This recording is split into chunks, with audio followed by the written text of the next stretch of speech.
Okay, there it is. There it is. Okay. All right. Conrad Moriarty, he is up. Here we go. And dial in.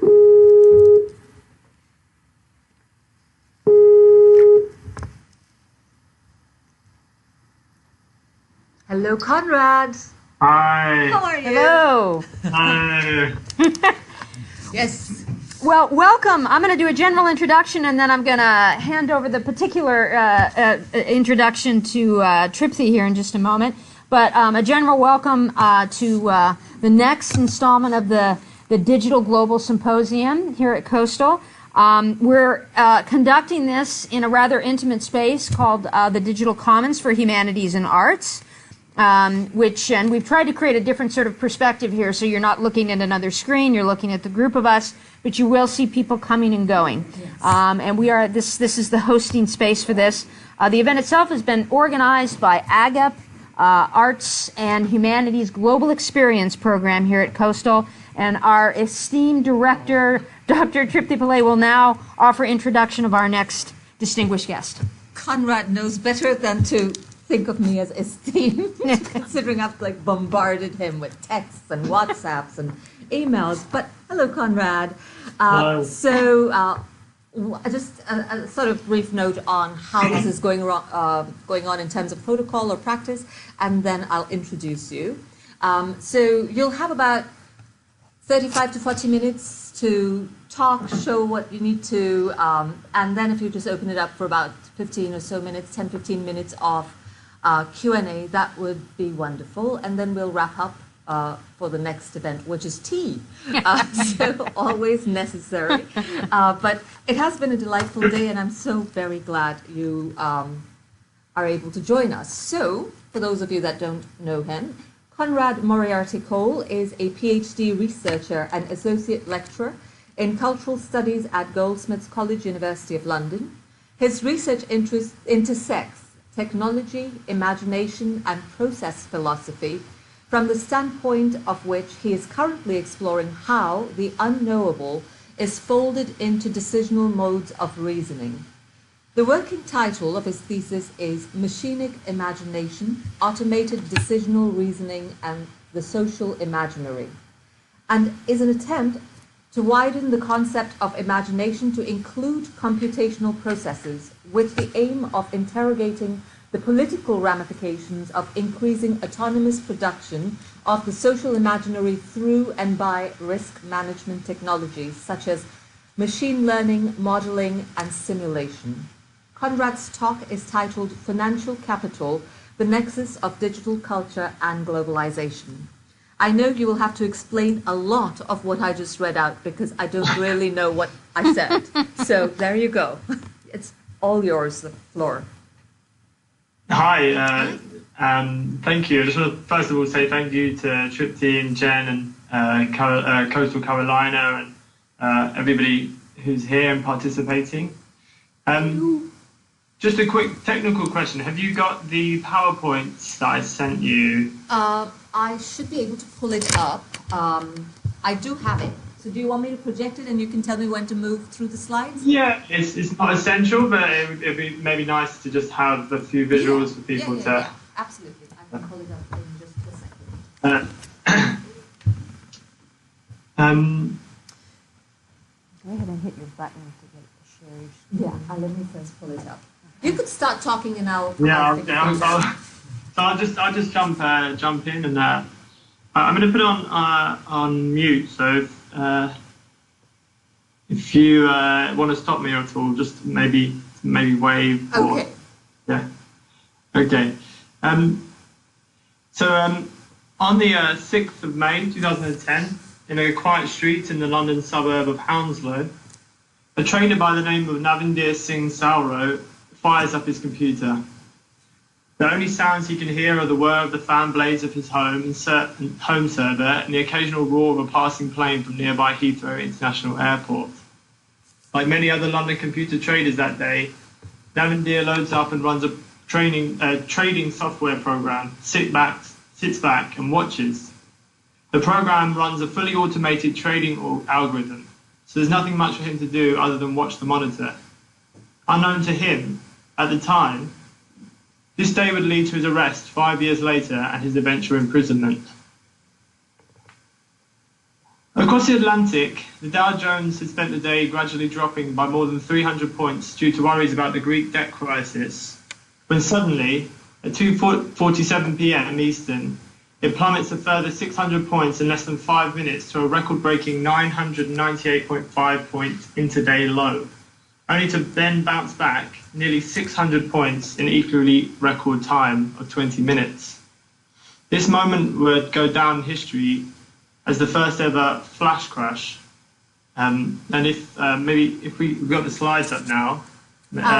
Give me 1 second. I'm trying to figure out where my folder is. Slide, it's not there's a on graph. my computer, so I'm confused about it. It's okay if you don't manage to get it up, but there's a graph, and you might be able to, you can sort of visualize this flash crash and see the timescale with it, which it happened at. Helps to sort of navigate this. So, Navindir Singh Sauro was arrested in 2015 and extradited to the USA, where he was charged with fraud and market manipulation. His use of a spoofing algorithm, an algorithm that places multiple fake bids and instantly retracts them, has been blamed as the catalyst for the crash. But the decision to convict Navindir Singh Sauro remains controversial. There are many conflicting analyses of the 2010 flash crash that lay the blame elsewhere, including a $4.1 billion sell order by the large US mutual fund Waddell & Reed. Regardless of where one starts the marks the start of the crash, by all accounts, it was driven by high-frequency trading algorithms interacting with other algorithms at speeds beyond human comprehension.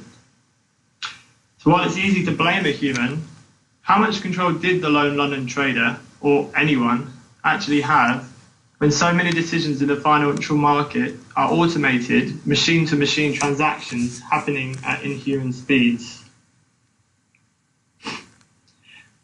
As this story shows, to talk about the digital global, whether through the object of financial technology or otherwise, is to speak at multiple scales all at once. It means that whilst attending to the micro decision of an algorithm or a human, we also find ourselves in the global space of financial markets and the national space of state legislation. Computationally driven finance operates in a space that is both global and hyperlocal. Servers co-located next to the New York Stock Exchange communicate with institutional investors on the other side of the world. Finance literally wraps itself around the globe through network cables, yet decisions are made at the level of lines of code processed by a computer. Both these scales are non-human scales, beyond our capacity to fully comprehend, yet the human is still very much present. Finance is a product of social interaction, even once it has been automated. What, then, is the social in this automated space? What is the human? Both concepts of the social and the human are disrupted by automation and therefore must be reconfigured.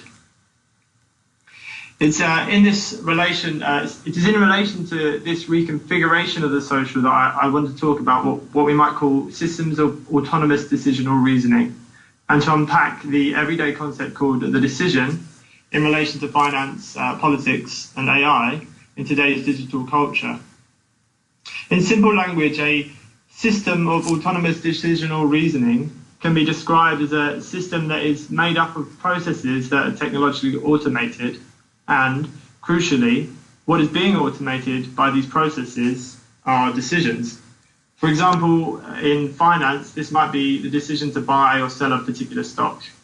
And in fact, so to illustrate the extent of this, 70% of the volume of stock markets in the US are automated machine-to-machine transactions. Conrad, may I stop you for a second? It has finally pulled up. Yay! So do you want me to get on any particular page or? Maybe you can bring up the first couple of slides, maybe stop something on the first slide just so that everyone can see the flash crash. You can just use your down button too. Yeah. There you go. Is it Yep. Is it the second slide? It says this. This chart The shows one of graph. the biggest. Yeah. Yes. Yes. Yes. One of So the that was biggest the flash intraday- crash. Basically that if you can look at on the timescale at the bottom, you can see the speed in which it happened. It's quite a historical moment in finance, and it's caused a lot of nightmares for financial traders ever since. Maybe we can switch to the next slide. So, as today's symposium is about the digital global, I'd also like to explore the ways in which technology has compressed space and time, considering this is a standard characterization of globalization. Finance capital is a perfect example of this space-time compression, as it has always grappled with the problems of communication speeds and the transmission of information across geographically distant markets. As a consequence, a brief survey of financial technology at any one time will often give an idea of the cutting edge of what is technologically possible. In the 18th and 19th centuries, for example, investors in London would receive information from the ports via their own private networks of horseback messengers about which ships had arrived, which ships had sunk, and the cargo those ships were carrying. The faster the horses, the faster the information transmission, giving the edge to those stockbrokers who got the message first. From those early days of horses and carrier pigeons, through the era of 20th century telecommunications, right up to the present moment, finance capital has functioned through a globally interconnected network of information transmission. Following Dave Cliff and Lyndon Northrop, we might describe today's global financial markets as a complex, adaptive, ultra-large-scale socio-technical system of systems. Let's just unpack that quickly. That's a highly interconnected system made up of smaller-scale social and technical systems, each with their own complex systems dynamics. Actors within these smaller systems include humans, who, as we know, are highly adaptive and intelligent, but also adaptive artificial intelligence software, AI. Like the machine learning neural networks that I think Ramon Amaro spoke to you about earlier today in his presentation. Yeah. The adaptability of these systems mean that they are highly dynamic and evolve over time through the interaction of human and non-human actors. Considering this definition, the role of epistemology, the underlying logics of knowledge production, has real-world effects in the dynamics of the financial system. Many scholars have argued that economic models and forecasting play a performative role in shaping the dynamics of markets and economies, both on the national and the global level. So I'm not going to detail this argument in full, but there's a lot of literature on the subject that's really good, and I definitely recommend looking into it if this is a topic you're interested. If we switch to the next slide, you might be able to I've put a couple of names up there. Right. There's Donald Mackenzie's Engine, Not a Camera, Eleanor Esposito's Future of Futures, and Jens Beckert's Imagine Futures. So each of these authors details different ways in which calculation, such as prediction, forecasting, and modelling, shapes and drives financial and economic decision.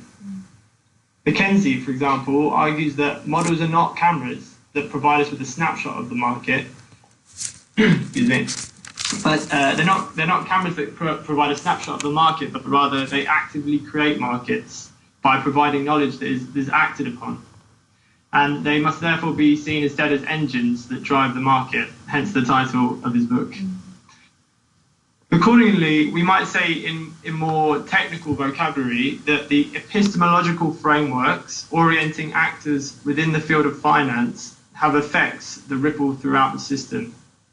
As financial decisions become more and more automated, we must therefore also attend to the epistemologies that underpin computing, that drive and orient the technological actors that make up the digital infrastructure. In other words, knowledge is shaped by the logics of algorithms and AI, and this, in turn, has an effect on what sort of action is possible. Going a step further with this issue of epistemology, of artificial intelligence and knowledge, we can ask a number of questions to guide our thinking. What is the role of automated computation and AI in the dynamics of finance capital? What accumulative effects does automation have on the political landscape in a globalized world? That is, what type of world is created by the enactment of algorithmic projections of the future? What sort of future is performatively brought into existence by the visions of algorithms that are programmed by sifting through vast reams of data? Moreover, and this is the particular question that I want to expand on in a moment, as financial decisions are increasingly made by machines, what oversight do we have when the processes that go into those decisions are beyond the horizon of human perceptibility? Mm-hmm. And consequently, what can this tell us about emerging human-machine couplings that act in the world, both in finance and every other social space in computational culture? So I'm not so much interested in attempting to definitively answer these questions, but rather I hope to offer them as an opening for discussion, and I hope to hear your thoughts and comments in a moment. By taking financial technology and examining it as a cultural object, we can open up avenues of inquiry regarding the digital global. Globalization is always a matter of local global configurations, contradictions and relations. Thinking through the digital provides the opportunity to raise issues of scalability and space-time compression, and to locate the connections and disconnections between the microscopic and macroscopic. For example, even at the global level, we need to somehow account for micro decisions that take place in the movement of electrons around a circuit board, while also attending to how and where human agency figures in such a system. So now we've opened up this space for thinking about computational culture and finance. So I'll discuss some of the currently used financial technologies. Firstly, we'll look at the way in which they compress space and time and what this means for perception, which will hopefully help to direct you towards some of the aesthetic and political issues around computation. I'll then give a brief overview of machine learning techniques used for financial modeling in order to give an idea of the epistemological implications of AI. While we're going through all this, a useful way in which you might want to tie all these different ideas together is by paying attention to the automation of decisions and what this means for the human-machine relation in computational culture at large.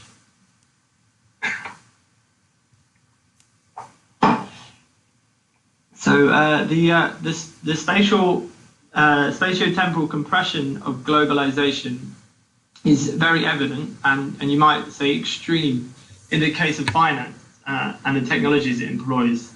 Seen from a broader perspective, finance is a global market of interconnected markets that extends beyond national boundaries.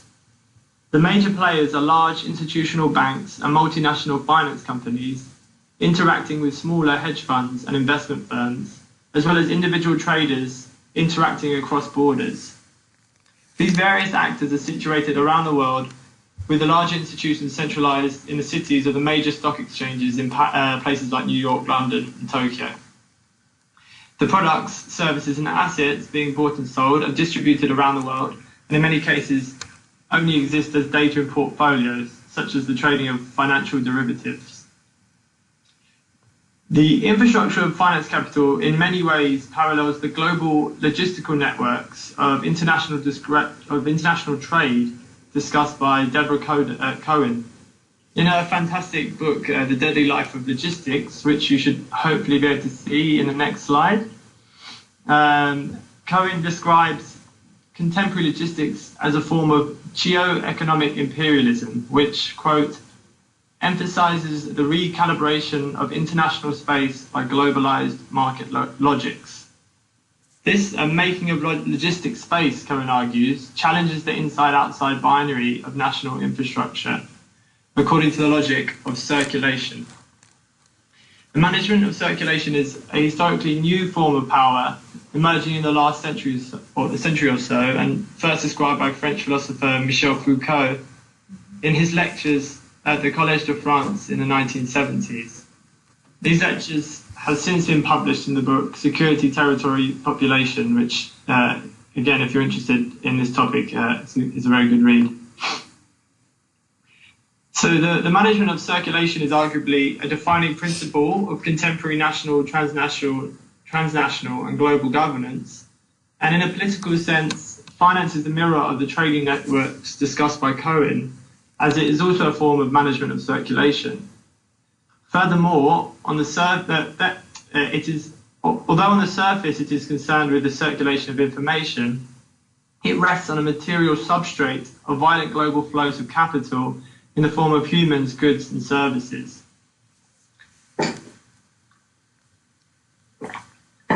However, one aspect of financial capital that sets it apart from physical trading networks is that, relatively, the latter move tectonically slow, while finance operates at a pace beyond comprehension. Mm-hmm. This creates new challenges for political regulation and contestation in the circulation of capital as information. Mm-hmm. It also generates aesthetic questions regarding how we are to perceive computational processes. So on the next slide, this is an image from Geisler and Sand's Volatile Smile. It's a photographic series about high-frequency trading, which I think illustrates the point quite bluntly about the imperceptibility of high-frequency trading. The inhuman speed of contemporary finance is nowhere better illustrated by high-frequency trading, which gained notoriety for its role in the May 6, 2010 flash crash that I mentioned at the start. High-frequency trading, or HFT for short, is a trading strategy using algorithms, referred to in the industry as algo bots, that can compute market data, predict movements in the market, and execute trades at lightning speeds. So if we can switch to the next slide, thank you. This is an interface of a high-frequency trading program, and you can see on the bottom that the time count only spans 10 seconds, which is quite surprising considering the amount of activity that's represented in the graph. It's frightening. These algorithms are mostly autonomous, and due to the speed at which they operate, there is little to no human intervention, except as an oversight if they spin out of control. But by then it's often too late, as in the case of the flash crash. To give an idea of the helplessness of fleshy human reaction times, the blink of a human eye takes roughly 400 milliseconds, in which time one of these high-frequency algo bots can execute 400,000 trades. Roughly one trade a millisecond. The historical drive for high-speed information transmission in financial decision-making that I mentioned earlier in regards to horses and other technology has in recent years led to an arms race that has reached velocities of milliseconds and microseconds. Information transmission in contemporary ultra-low latency trading networks is done via optic fiber cabling, sending information at the speed of light. Despite this, geography still plays a major part in who wins a trade. An investor using an algorithm on a computer located in London has no chance responding to an order in New York 5,500 miles away, because it takes 18 milliseconds for light to travel that distance in a vacuum and the same to return. So a trading algorithm in New York has a 36 millisecond advantage over the London algo bot, at least. In reality, information isn't being transmitted in a straight line through a vacuum, but rather down cabling at the bottom of the Atlantic Ocean, and is further slowed down by transmitter and receiver hardware, as well as any amplification steps along the way. Even at the speed of light, then, the physical existence of the Earth reinserts its presence, reminding us of the inescapability of locality in a digitally globalized world. However, finance capital is not to be so easily stopped. One solution to this problem of competing at timescales of a millisecond was provided by a Chicago-based company called Spread Networks, who drilled a hole through the Allegheny Mountains. I hope I'm pronouncing that correctly. I don't think I am. Anyway, they drilled a hole through mountains to lay the straightest cabling possible between Chicago and New York. The result, which cost roughly $300 million, allowed Spread Networks to offer a reduction of 3 milliseconds to their customers, so roughly $100 million per millisecond. It's ridiculous. And there's a another hole in the mountain. is known as what is known as co-location. Right. And so we can switch to the next slide. You can see an example of this. Co-location is the location of servers in a data center right next to an exchange in, for example, New York or London. The trading software on these co-located servers necessarily act autonomously, only sending operational data back to the offices of their owners, who can be located elsewhere on Earth. Through mountain drilling and co-location, the problem of the light speed barrier, scalability, and geographic dislocation seem to be virtually overcome through a compression of space-time that splices multiple local sites into one global marketplace. Importantly, however, this creation of a global marketplace is not the so-called end of geography that people believe it to be. Instead, with co-location and optic fiber cabling, this global financial market is a network of hyper-localized centers of financial commerce in major metropolitan areas in the developed world. As such, the exclusion of the rest of the world is hardwired into the infrastructure of digital global finance. It's therefore a site. This therefore makes it a site for political contestation, as compression of space-time is exclusionary at the political level of international politics, inscribing colonialism in a new form. At the same time, it's exclusionary in a different way at the level of human perceptibility. Even in the case of the beneficiaries of algorithmic trading, the extent to which their privileged access to the field gives them sovereign oversight is questionable. So, for instance, further temporal compression takes place at the level of code. Algorithmic instructions are simplified and made as short as possible, even moving that code into hardware by translating algorithms into logic gates based in silicon circuit boards. And if we can switch to the next slide, thank you.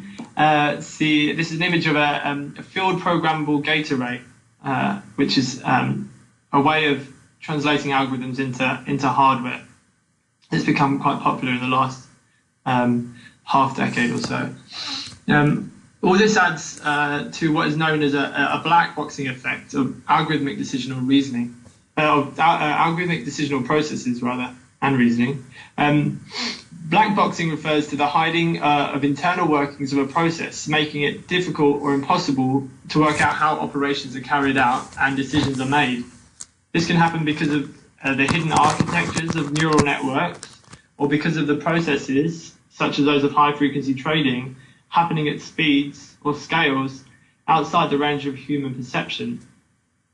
Nevertheless, despite this black boxing, it is still possible to uncover the presence of political forces in software code.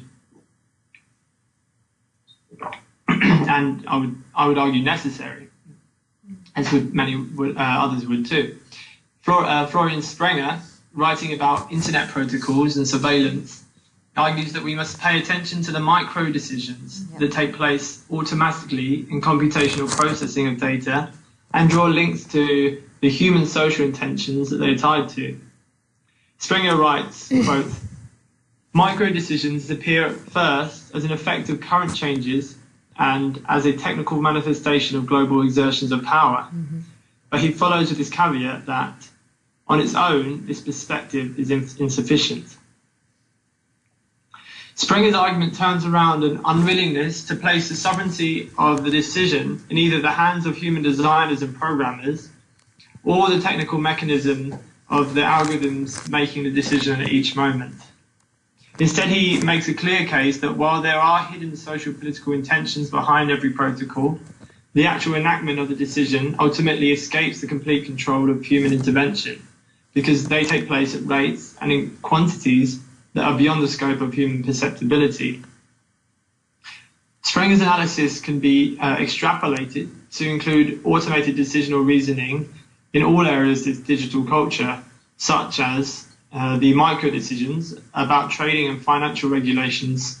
So the micro decisions about trading and those financial regulations surrounding them.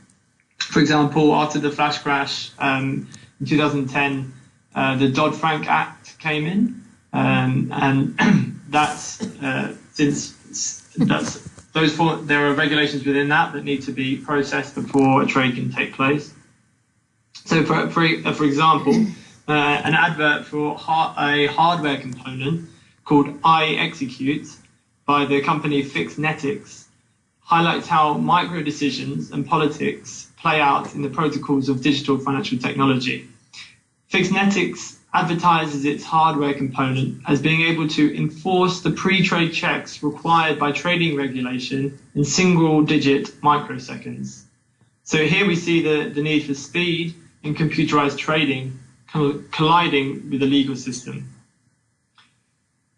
The regulatory checks that are required and encoded into law are encoded in a different sense into this particular computer hardware to save time.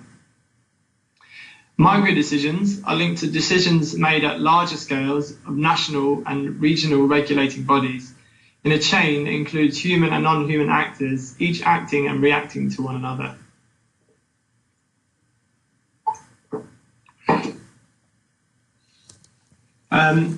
Another layer to this complex mesh of decision-making in finance is the role of machine learning programs used for big data analysis. These programs feed into what we might call the decisional frameworks or sets of knowledge that inform other areas or processes. In high-frequency trading, for instance, a machine learning algorithm will often automatically set the parameters of the trading algobots based on the conclusions it has drawn from its data analysis. Big data analysis is also a key tool in the armory of other forms of trading that are not so high speed and include more human involvement. With the introduction of machine learning, rather than the aesthetic questions regarding the uselessness of human perception at the timescales of high-frequency trading, we instead here run into more profound epistemological questions concerning data analysis.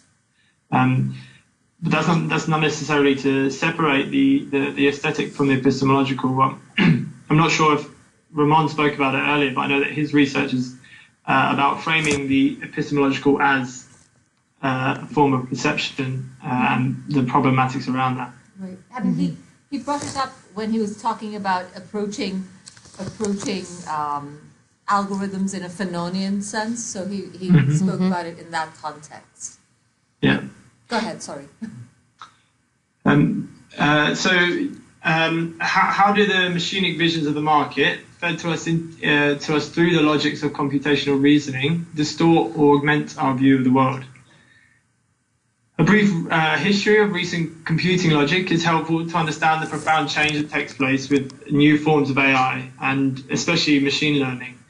The 1980s saw a shift in computational logic and the way AI functioned, from reasoning based on some symbolic manipulation to what is called inferential non-monotonic logic. So non-inferential logic draws inferences or conclusions based on relations between separate sets of data. It's inductive rather than deductive, whereas the older forms of computational logic would have been inductive. Would have been deductive from a set of axiomatic rules that were fed to the computer. So the term non-monotonic in non-monotonic inferential logic refers to a revisionable and therefore evolving form of logic, in which conclusions can be invalidated by additional knowledge added to existing knowledge. For this reason, non-monotonic logic is also known as fuzzy logic. which sounds really cute. This shift in computational reasoning occurred as AI turned outwards to fold the environment, the information of datasets, into its processing. Using statistical inference, AI draws equivalences and relations between data from the environment. So, I mean, if this isn't clear, don't worry. The key thing to understand is that contemporary AI can be described as the type of computation that works through the repetition of open-ended rules responding to interaction within an environment, and that crucially that this new computational form of knowledge is generative, because it takes statistical data and generates new knowledge through prediction and through inference, and that predictive aspect of it is a constant jumping forward to the future and folding it into the present, and so it has a performative aspect. So just to let you know of the timeline, you have about, if you could wrap up within about 10 minutes, then we'll have time for Q&A. Yeah. I just wanted to keep you on track. Thank you. So although machine learning has capabilities for highly complex and accurate data analysis, due to the speeds at which digital finance operates, there can be a preference for what some people have called quick and dirty machine learning techniques. The quick and dirty approximations provided by machine learning techniques, an example being probability approximately correct learning, or PAC learning, are only possible within a logical framework of the kind that is open to revision and correction, i.e. that fuzzy non-monotonic logic. The predominance of this logic shapes the framework of the financial decision. Automated finance operates within this fuzzy logic of contemporary computing. This means that uncertainty is actually built into the computational analysis. But despite the difficulty in verifying a particular analysis, it will still be acted upon as if it were true. As such, a pre-trade analysis functions as a predictive mechanism and therefore has a performative role in the shaping of markets when amplified into the wider financial system. Much like the example I gave earlier of the financial models being engines, not cameras. This creates two forms of decisional processes that provide us with different views on the human-machine relation. On the one hand, we have the more explicit relation of a human referring to calculations and models in order to decide what action to take. And on the other, we have automated systems that have a less explicit but no less interactive machine-human dimension. In what is known as straight-through processing, pre-trade analysis will automatically set the parameters of autonomous trade execution algorithms. In this form of automated trading, everything in the trade transaction process is done by the computer, often as a purely machine-to-machine interaction with no human intervention at any stage. Lack of intervention does not, however, mean that there is no human social dimension to the process, because after all, finance is a social system. And it's also embedded in society, with machine learning programs crunching data taken from social interaction in finance, but also in the outside the wider world, as it were. For example, certain trading strategies will deploy the use of machine learning programs to predict the markets based on data gathered by trawling news sites for significant events that will affect the market. This adds another dimension and different weight to the effect of policy decisions of governments, corporations, and individuals. A particular tweet by Donald Trump can cause significant effects in the market if the news reading algorithms deem it significant. However, this effect is also necessarily indirect, because it is refracted and shaped by the mediation of the algorithmic micro-decisions. Another machine learning program used in pre-trade analysis is the dystopian-sounding human sentiment strategy. So if we go to the last slide, you can see an interface of one of these. These programs scan social media feeds like Twitter, Facebook, and Instagram and build a picture of the levels of social anxiety or positivity, which then helps to make trading decisions. Once again, we see the fluctuation between scales of micro to macro that feed into a global system within computational culture. Because these algorithms are reaching out into the social world to gather data for market prediction, the social world is folded into the automation of finance. Machine learning is a reminder of the complexity of social technical systems, and that with the advent of automated decisional reasoning and big data, these systems are getting even more complicated and therefore require new approaches to the study of the social world. The decisional process unfolding at every moment in our mediated world are encoded with rules, regulations, and biases that already exist in the social. In that sense, media reflect an image of ourselves, and a technical fix is not the answer to political issues. Although many advocate that position, it's very problematic. Additionally, however, this image is amplified and distorted by the rational, this like image of ourselves that we see in our media is amplified and distorted by the rational adherence to the logics at work in machines, logics that are not so human after all. This means that political engagement has to take into account the inhuman agents participating in and generating the social space, be that finance or any other network space that includes automated processes within its system. Computational culture is an encounter with an alien form of reason that is built from human logics but has evolved to become something very non-human, which in turn leads us to the final question: were we ever human in the first place? Thank you. Thank you. So we have about just about 10 minutes for questions, comments, clarifications.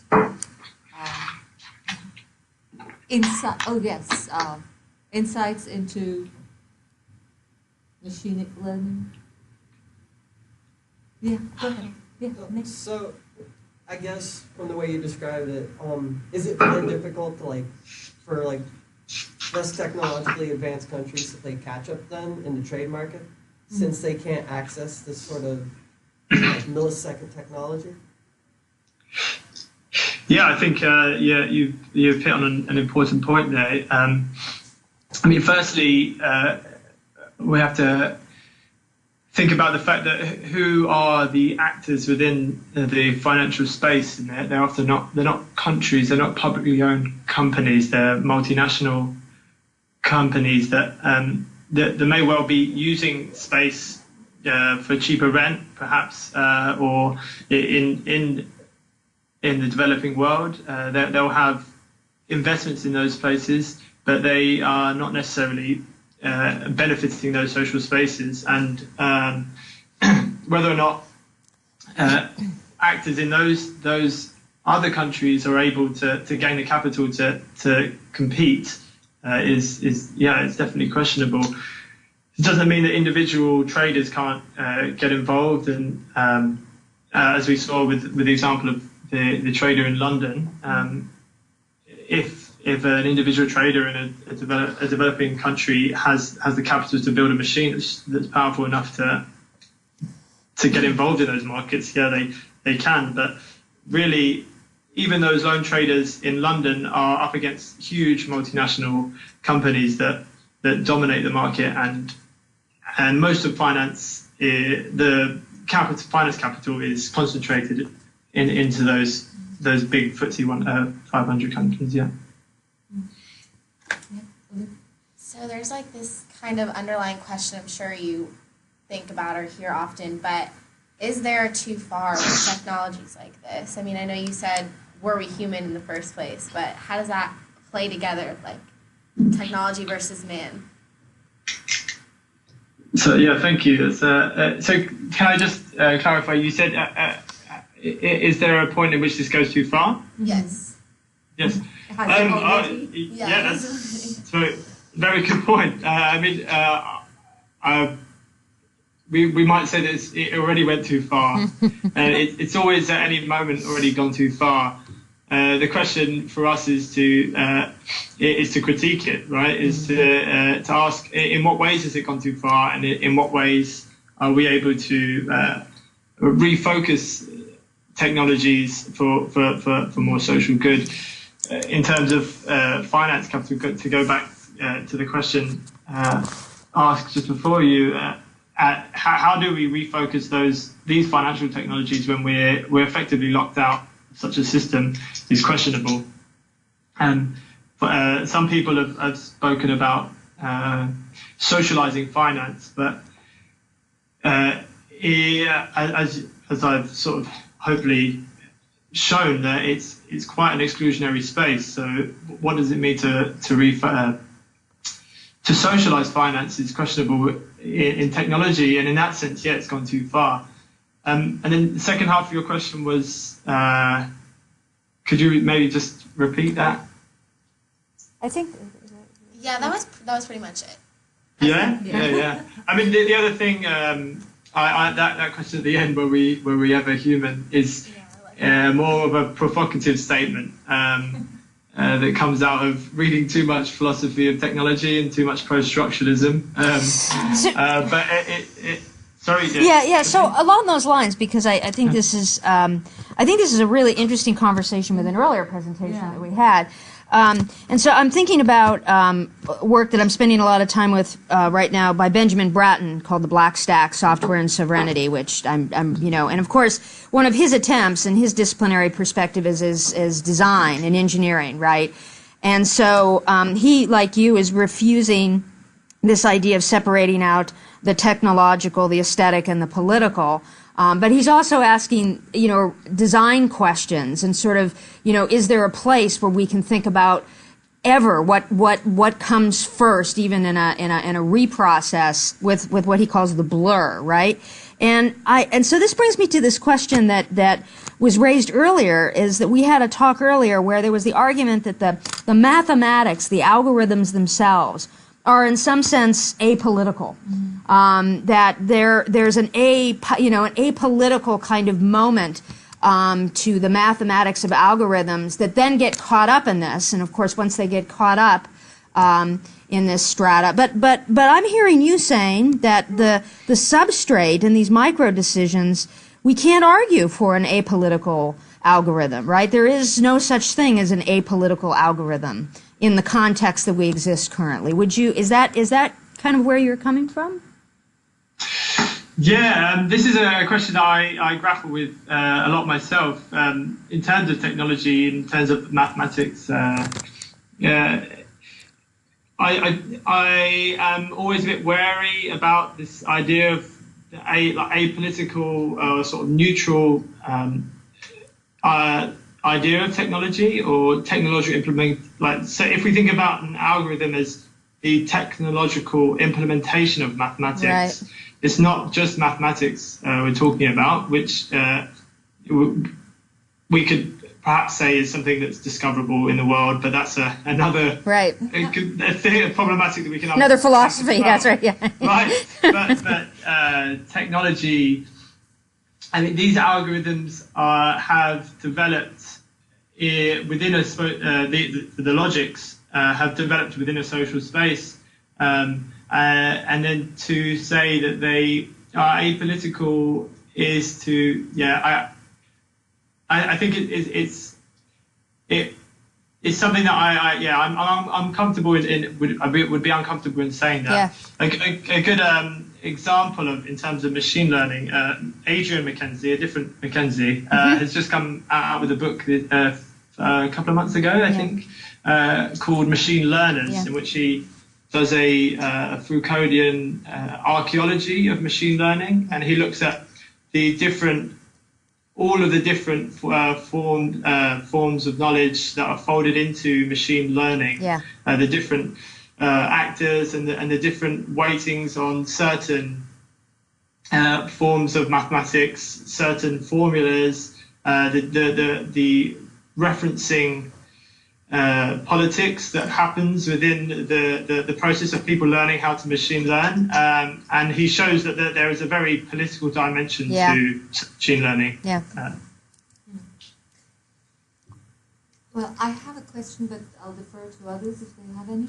So, Conrad, thank you. I'm thinking about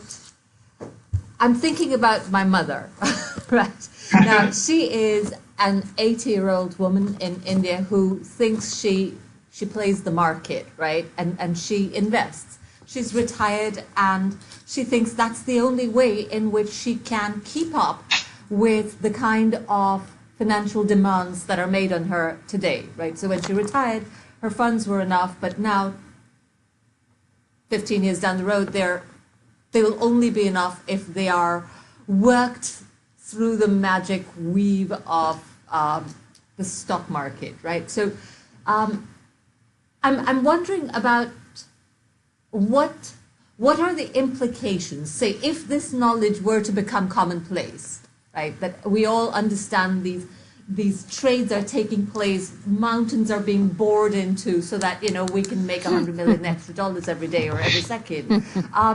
What would be the implications, do you think, could you imagine, for the ethics, if you will, of everyday involvement, right? For the person who has an E-Trade account, or for the parents of students who are saving or using the stock market in order to pay for student schools or things like that. This is not to be personal, but the stock market affects every one of us. Yep. And when this transparency is brought to us, our attention, we have questions like, when is it too far? When is it too crazy already? Or what are the implications for nations or spaces that don't have access to that speed? What have you thought about what might be the implications for the future of this business if more people were made aware of how high the stakes are? I don't know if I made any sense at all, but it's